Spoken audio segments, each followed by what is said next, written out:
Happy Taco Tuesday. Today I'm going to be teaching you how I make my beefless ground tacos.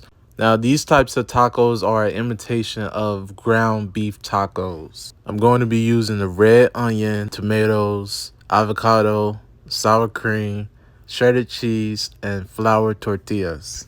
And for the protein, I'm going to be using Gardein's beefless ground, which has 17 grams of protein in it. I've made a vegan version of this many times in the past, but today I'm just going with the vegetarian version. If you want a vegan version, just simply swap out the dairy for vegan alternatives.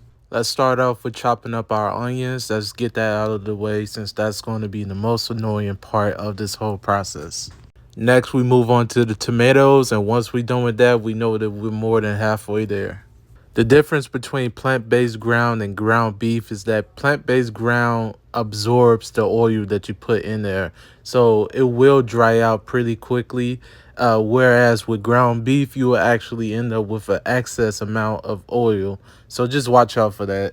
For seasoning, I like to use parsley flakes, garlic powder, a little bit of lemon pepper, onion powder, and taco seasoning. Another thing to note is that plant-based ground cooks a lot faster than actual beef. So just watch it, make sure you don't overcook it, because if you overcook it, it will harden and you don't want that.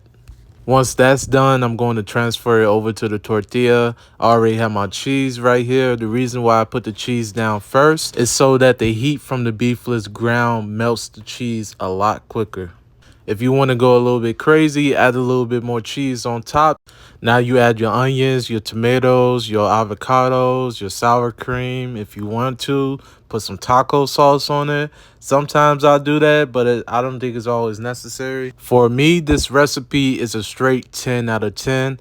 Now, I'm the only vegetarian in my family, but I've cooked this meal for several family members lots of times in the past, and they absolutely love it as well. So believe me when I tell you that I'm not bugging when I say that if you're trying to ease up on eating meat, this is something that will be a good substitute because it has the texture and the taste and the satisfaction of the real thing without actually being the real thing. Now, if tacos are a little bit too heavy for you, you can always try out a taco salad with the beefless ground. And this is me making that. I've done that before in the past. It's basically going to be the same thing. You just swap out the flour tortillas for some lettuce. You know, you can use any type of lettuce.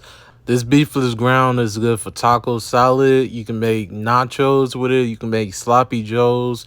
Shit, you can even make chopped cheese like they do in New York, you know. But this is what it came out looking like. This is really good as well. Excuse me, but I got a date with these tacos, man. See you next time. Salud.